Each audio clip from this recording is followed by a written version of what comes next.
With all the talk lately about ChatGPT 5 and how it's not as smart as ChatGPT 4, despite being a newer version, because it's often confidently wrong, it actually reminded me a lot of how our brain works at times. We often feel completely certain about decisions that, if we pause to think, probably don't make much sense. In this video, I want to unpack why that happens and how our brain can be a little too confident for its own good, especially when we're dealing with probabilities and chance. And it's a really big deal. This kind of overconfidence shapes the way that we make choices, from gambling to buying insurance to how we handle risk in everyday life.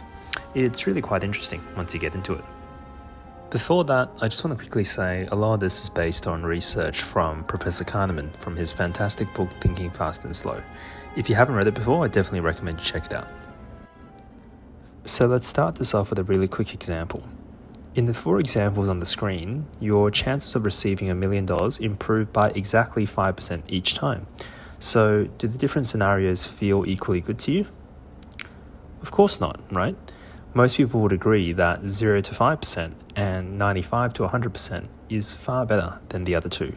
And this is where things get really interesting, because when we increase the chance from 0 to 5%, it completely transforms the situation, and we have a possibility or hope of winning the prize that we didn't have before.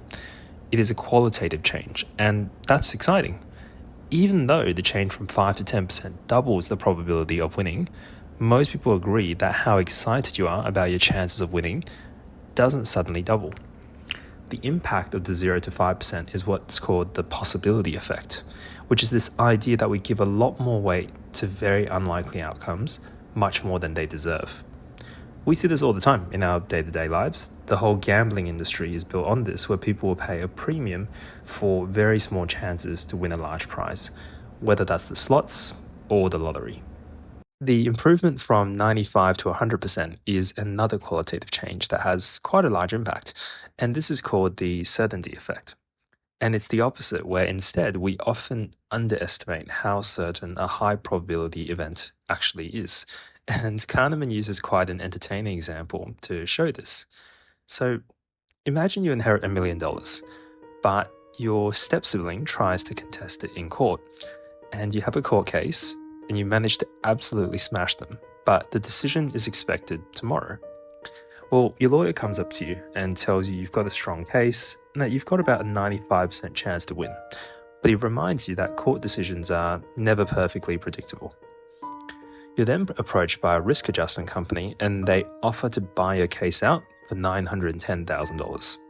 Their offer is $40,000 lower than the expected value of just waiting for the judgment tomorrow, which is $950,000. But even knowing that, are you sure you wouldn't take the offer? Because what if you had an unlucky day and the ruling wasn't in your favor? See, that feeling, that moment of hesitation right there, is the certainty effect, where our brains tend to undervalue outcomes that are almost certain. Even though a 95% chance is incredibly high, it doesn't feel the same as a guaranteed result.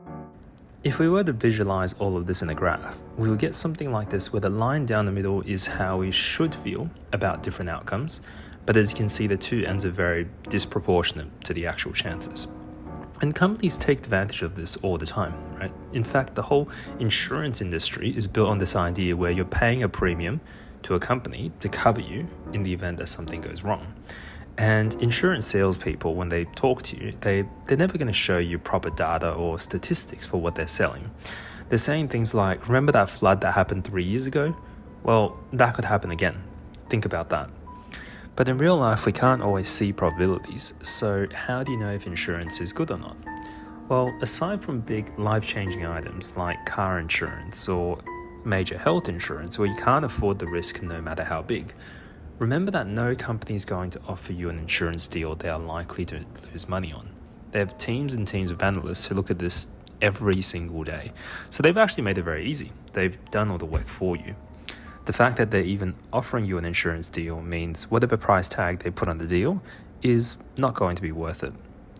Another example is things like commission or work bonuses, where people would typically prefer an increase in their guaranteed salary of say, $500 versus an 80% chance at earning $700, even though the latter is statistically better. Now, in our last video, we talked about loss aversion, which, as a quick recap, refers to the idea that losing something, such as an amount of money, feels roughly twice as painful compared to the joy of winning that same amount. And the best example of this is when most people tend to turn down a bet of a coin toss where you're given $110 for calling it correctly and lose $100 if you're wrong. When we combine this with the possibility and certainty effects, the flaws in our mind start to become more and more clear. From his research, Kahneman finds something quite odd with the examples below, and feel free to pause the video right here and think about what you would do. Most people choose to take the $930 in the first problem and choose to gamble in the second, which not only doesn't make sense because it means we're trying to avoid risk in the first situation and then immediately jump at risk in the second.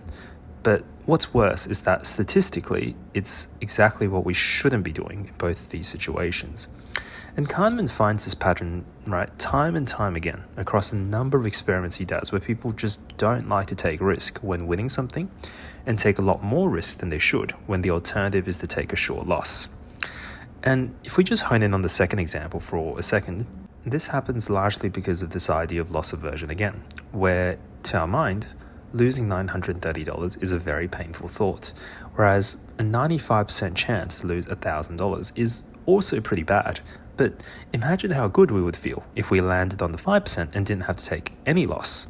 So loss aversion, in addition to the possibility and certainty effect, suddenly makes the second option look a lot more enticing. And as you're watching this, you can probably start to see a pattern forming, where sometimes we play it safe, sometimes we chase the risk, but it's actually not random. It depends on whether we're facing a gain or a loss, and how likely the outcome feels. Kahneman actually mapped this out into something called the Fourfold Pattern, which is a very exciting name, but when you actually get into it, it's pretty interesting and it has a lot of real-world applications. It can look a little bit complicated, but it's basically a summary of everything we looked at so far, including loss aversion and the possibility and certainty effects. Each of the 4 quadrants shows how we feel and typically how we react in each scenario. So the top left one is a classic example of loss aversion, where we tend to avoid risk to lock in a large gain. The bottom left one is why lotteries are popular, and people will buy tickets knowing it's not worth it financially, but emotionally it might be worth it, as you might wake up a millionaire tomorrow.